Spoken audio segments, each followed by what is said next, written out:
Everyone, welcome to the beyond concept. आज हम class 10th का first chapter chemical reactions and equations को पढ़ेंगे। आइए देखते हैं इसमें क्या है। तो any process that involve the rearrangement of structure of the substance और conversion of reactant into product is defined as chemical reaction. यानी हम इसमें कह सकते हैं कि ऐसी प्रक्रिया जिसमें दो रिएक्टेंट हैं उनका कन्वर्जन होता है किसमें, प्रोडक्ट में। यानी हम कह सकते हैं कि इसमें कहीं ना कहीं एक न्यू प्रोडक्ट बन के आता है सामने। यानी जो पदार्थ है या जो भी सब्सटेंस है उसका रीअरेंजमेंट होता है, यानी उसका जो भौतिक स्वरूप है वो चेंज हो जाता है। केमिकल एंड फिजिकल दोनों उसमें चेंजेस आ जाते हैं, यानी नया प्रोडक्ट बनता है।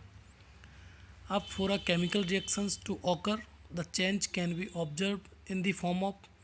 अब जब केमिकल रिएक्शन होता है तो क्या क्या चीज़ें होती हैं।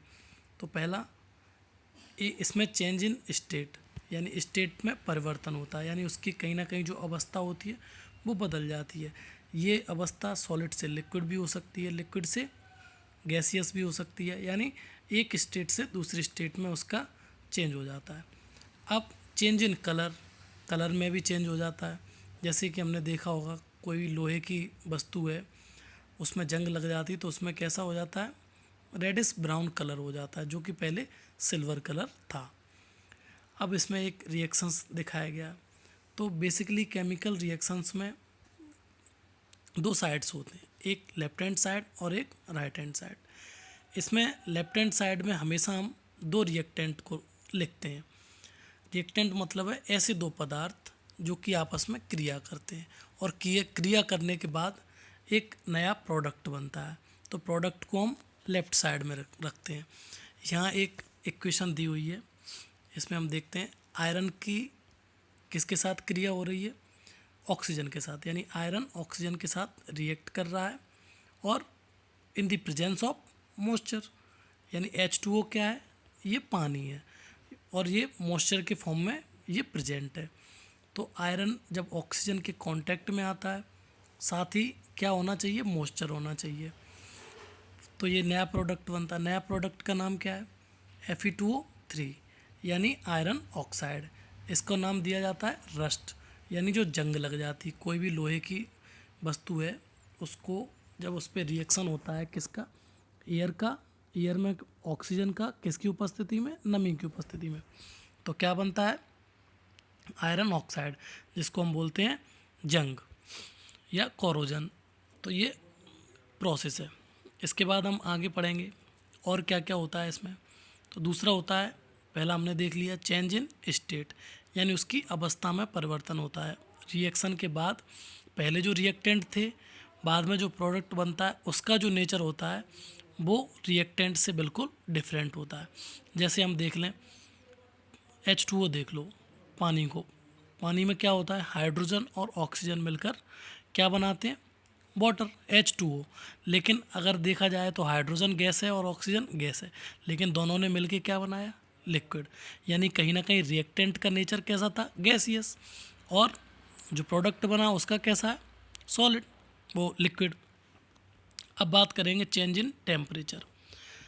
तो स्टेट में चेंज हो गया, कलर में चेंज हो गया, अब उसके टेम्परेचर में भी चेंज, यानी कहीं ना कहीं केमिकल रिएक्शन होगी तो टेम्परेचर भी बदलता है, उसमें भी डिफरेंस देखने को मिलता है। There are two types of reactions. अब टेम्परेचर के आधार पर दो तरह की रिएक्शंस की बात करते हैं। पहली होती है एक्सोथर्मिक और दूसरी होती है एंडोथर्मिक। तो आइए अब हम देखते हैं एक्सोथर्मिक और एंडोथर्मिक क्या है। अब यहाँ हम बात करते हैं एक्सोथर्मिक रिएक्शंस की। तो those reactions in which energy is released in the form of heat, यानी ऐसी रिएक्शंस जिसमें जो एनर्जी है वो हीट के फॉर्म में क्या होती है, रिलीज होती है, यानी बाहर निकलती है। और ऐसी जो रिएक्शंस होती हैं उनको हम बोलते हैं एक्सोथर्मिक। अब ये किस किस में होती है ये हम देखते हैं। ऑल कम्बशन रिएक्शंस, यानी जितनी भी दहन से संबंधित जो रिएक्शंस होती हैं, यानी लकड़ी का जलना, ईंधन एलपीजी का जलना, ये सब क्या हो रहा है, कंबशन हो रहा है, इनका दहन हो रहा है। और दहन हमेशा होता है तो इसमें क्या होती है, हीट रिलीज होती है। उस हीट का हम यूज करते हैं एज ए प्रोडक्ट के। अब एज ए प्रोडक्ट किस में, खाना बनाने के लिए, तो वो एक तरह से हमने उस हीट का यूज किया एज ए प्रोडक्ट। तो प्रोडक्ट निकल के आया क्या, हीट। तो यहाँ एक रिएक्शंस दी गई है, उसमें क्या है, CH4। CH4 फार्मूला किसका होता है, मीथेन का। और ऑक्सीजन, O2 ऑक्सीजन, यानी मीथेन का ऑक्सीजन के साथ रिएक्शन हो रहा है। क्या क्या प्रोडक्ट बने, इसमें बना CO2 यानी कार्बन डाइऑक्साइड प्लस 2H2O यानी वाटर, और रिलीज क्या हुई, हीट। दूसरी है थर्मेट रिएक्शन, इसमें एल्यूमिनियम का आयरन ऑक्साइड के साथ रिएक्शन हुई, तो क्या निकला, आयरन बना और एल्यूमिनियम ऑक्साइड बना, और रिलीज क्या हुई, हीट रिलीज हुई। अब हम इसमें क्या देखने को मिलता है हमें कि combination are generally exothermic in nature, यानी ज़्यादातर जो रिएक्शंस कॉम्बिनेशन रिएक्शंस होती हैं, ये हम आगे पढ़ेंगे कि कितने तरह की रिएक्शंस होती हैं। उनमें से एक तरह की रिएक्शन क्या है, कॉम्बिनेशन रिएक्शन। तो ज़्यादातर ये देखा गया है कि जो कॉम्बिनेशन रिएक्शन है वो हमेशा कैसी होती है, एक्सोथर्मिक होती है, मतलब नेचर में। The decomposition of organic matter into compost is an example of exothermic. लेकिन कुछ मामले में जो डिकम्पोजिशन है, जब ऑर्गेनिक मैटर है यानी कार्बनिक पदार्थों का डिकम्पोजिशन होता है, तो उस टाइम पर भी कौन सी रिएक्शन होती है, एक्सोथर्मिक। यहाँ हमने बात कर ली एक्सोथर्मिक की, और अब आगे हम पढ़ेंगे एंडोथर्मिक। एक्सोथर्मिक में हमने दोबारा से एक बार रिमाइंड करवा देता हूँ। एक्सोथर्मिक में क्या पढ़ा कि ऐसी रिएक्शंस जिसमें हीट रिलीज होती है उनको हम क्या बोलते हैं, एक्सोथर्मिक रिएक्शंस। अब पढ़ेंगे हम एंडोथर्मिक। अब यहाँ बात आती है एंडोथर्मिक रिएक्शंस की। Those reactions in which energy is absorbed are called endothermic reactions. उसमें एक्सोथर्मिक में क्या पढ़ा हमने, एनर्जी रिलीज हुई। इसमें उसका जस्ट अपोजिट है, इसमें एनर्जी क्या हो रही है, एब्जॉर्ब हो रही है। अब देखो यहाँ एग्जाम्पल, CaCO3 कैल्शियम कार्बोनेट का ये फॉर्मूला है। इसमें क्या दिया गया, जब कैल्शियम कार्बोनेट को हीट दी जाती है तो क्या होता है, कैल्शियम ऑक्साइड बनता है और कार्बन डाइऑक्साइड बाहर निकलता है, और इसमें क्या हुआ, हीट कहीं ना कहीं एब्जॉर्ब हो गई। अब ये क्या होता है, इसके बाद दूसरी देखेंगे 6CO2। ये क्या हो रही, ये जो रिएक्शन है वो अपनी फोटोसिंथेसिस वाली रिएक्शन। C6CO2 प्लस 6H2O, और प्रेजेंस में क्या है, सनलाइट होना चाहिए और क्लोरोफिल होना चाहिए। तो प्रोडक्ट क्या बना, इसमें ग्लूकोज बना, और ऑक्सीजन क्या हुई, रिलीज हुई। यानी इसमें भी कहीं ना कहीं एनर्जी क्या हुई, एब्जॉर्ब हुई। ठीक, किसके फॉर्म में, सनलाइट के फॉर्म में, या हीट के फॉर्म में। हीट दी जा रही है तो इसका मतलब क्या है, वो एब्जॉर्ब कर रहा है, और वहाँ हीट दी नहीं जा रही थी, हीट अपने आप वहाँ बाहर निकल रही थी।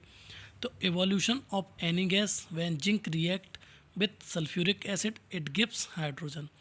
अब क्या होता है, अब गैस कब निकलती है, तो यहाँ जनरली बात की गई है कि जो भी मेटल है, मेटल की जब रिएक्शन किसके साथ होती है, एसिड के साथ।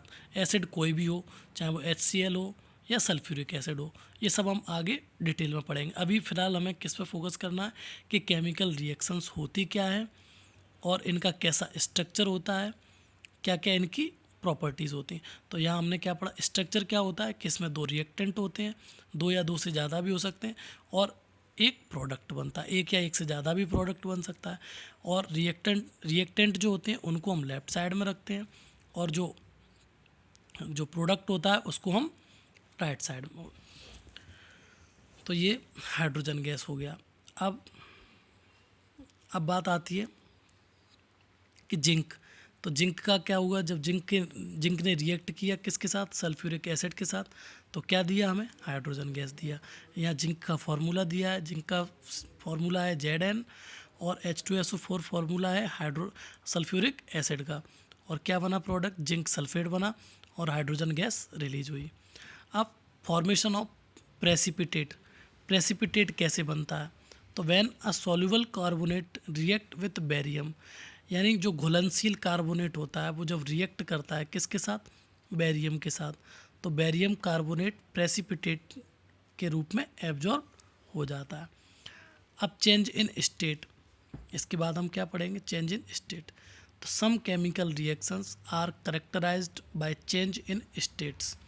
कुछ जो केमिकल रिएक्शंस हैं वो कैसे होती हैं, अपनी अवस्था में परिवर्तन के कारण वो अपने प्रॉपर्टी को दिखाती है। जैसे when wax is burned in the form of wax candle, जब मोम को हम जलाते हैं मोमबत्ती के रूप में, then water and carbon dioxide are form. तो वो क्या इससे रिलीज होता है, प्रोडक्ट क्या बनता है, water and carbon dioxide. Now wax is liquid whereas carbon dioxide is gas. तो दो प्रोडक्ट बने, क्या इसमें वैक्स इज अ लिक्विड यानी ये लिक्विड फॉर्म में निकलता है और कार्बन डाइऑक्साइड गैस के फॉर्म में। This means that during the combustion reactions of wax the physical state changes from solid to liquid and gas. यानी इससे हमें क्या देखने को मिला कि पहले जो वैक्स था यानी कैंडल थी वो सॉलिड फॉर्म में थी, और जब इसके रिएक्शन हुआ तो क्या क्या निकल के आया, लिक्विड फॉर्म में लिक्विड निकल के आया और गैस, दो स्टेट में ये चेंज हो गई। आगे देखते हैं अब केमिकल चेंज क्या होता है। सबसे पहले अभी तक हमने केमिकल रिएक्शन पढ़ी, अब चेंज क्या होता है, अब वही केमिकल रिएक्शंस में ही केमिकल चेंज होता है, तो केमिकल चेंज की बात करेंगे। तो यहाँ केमिकल चेंज में क्या बताया गया, the identity of the substances change, यानी जो सब्सटेंस होता है उसकी पहचान एकदम बदल जाती है। यानी हाइड्रोजन, मैंने एक एग्जांपल बताया था, हाइड्रोजन और ऑक्सीजन का रिएक्शन हुआ, क्या बना, H2O पानी। यानी हाइड्रोजन का नेचर कैसा था, गैसियस, ऑक्सीजन का कैसा था, गैसियस, लेकिन जो प्रोडक्ट बना उसका नेचर कैसा रहा, बिल्कुल डिफरेंस रहा, मतलब वो लिक्विड फॉर्म में आ गया। अब reactant are converted into substance due to formation of broken down of the older bond. अब ऐसा होता क्यों है, क्योंकि जो रिएक्टेंट होते हैं उनके जो मॉलिक्यूल्स होते हैं वो उनमें एक बॉन्ड रहता है, जो कि बॉन्ड टूटता है, इस वजह से जो नया फॉर्मेशन होता है प्रोडक्ट का उसका बॉन्ड दोबारा से रीफॉर्म होता है, और यही इसी कारण जो प्रोडक्ट नया बनता है उसका नेचर है वो बिल्कुल डिफरेंट होता है, किससे, रिएक्टेंट से। इसमें एक रिएक्शन दी गई है जिसमें देखो H2 दिया गया है, हाइड्रोजन और ऑक्सीजन का रिएक्शन हो रहा है, क्या बन रहा है, 2H2O, यानी दो हाइड्रोजन गैस ली, दो ऑक्सीजन ली, एक ऑक्सीजन लिया, उससे क्या बना, 2H2, यानी दो वाटर बने। अब बात आती है केमिकल इक्वेशन क्या है। तो अभी तक हमने केमिकल इक्वेशन तो पढ़ ली, लेकिन केमिकल इक्वेशन को हम कैसे डिफाइन करेंगे ये हम पढ़ेंगे। तो the symbolic representation of chemical reaction using symbols, यानी जब हम केमिकल रिएक्शंस को एज ए सिंबल के रूप में रिप्रेजेंट करते हैं, यानी चिन्हों के रूप में, और उसमें क्या यूज करते हैं, फॉर्मूले को, उसको हम क्या बोलते हैं, chemical equation. For this reactant are written in the left hand side whereas product are written on the right side. ये मैं पहले ही बता चुका, जिसमें रिएक्टेंट को हम लेफ्ट साइड में रखते हैं और प्रोडक्ट को राइट साइड में रखते हैं। अब इसके बाद आता है, अभी तक हमने रिएक्शंस पढ़ ली हैं, लेकिन कुछ रिएक्शंस हमें एग्ज़ाम में जब एग्ज़ाम देंगे तो एग्ज़ाम में क्या आएगा, कुछ हमें रिएक्शंस दी जाएंगी जो कि बैलेंस नहीं होंगी, हमें उनको बैलेंस करना होगा। सारी रिएक्शंस बैलेंस नहीं होती हैं, हमें वो बैलेंस करनी पड़ती हैं। तो देखो कैसे बैलेंस करेंगे, उसके कुछ स्टेप हैं। पहला स्टेप क्या है, तो अब बैलेंस इक्वेशन होती क्या है, बैलेंस इक्वेशन के बारे में पहले पढ़ेंगे। तो बैलेंस इक्वेशन वो होती है जिसमें हम क्या देखेंगे, पहले देखेंगे लेफ्ट हैंड साइड को और फिर देखेंगे राइट हैंड साइड को। यानी जो लेफ्ट हैंड साइड में क्या दिया है, हमारे रिएक्टेंट हैं, तो जो रिएक्टेंट में जितने भी एलिमेंट हैं उनके अंदर जो एटम्स हैं उनका नंबर्स यानी उनकी संख्या बराबर होनी चाहिए, किसके, जो नया प्रोडक्ट बन रहा है। क्योंकि हमने एक पढ़ा है, एनर्जी के बारे में पढ़ा है कि energy neither we created nor we destroyed, यानी एनर्जी है। ऐसे ही एक कंजर्वेशन ऑफ मास का हमने पढ़ा था, उसमें क्या होता है, मास हमेशा समान रहता है, चाहे वो रिएक्शन से पहले हो चाहे रिएक्शंस के बाद हो, यानी उनका जो मास है, उनके अंदर का जो पदार्थ है वो उतना ही रहेगा, बस उसका स्वरूप चेंज हो जाएगा।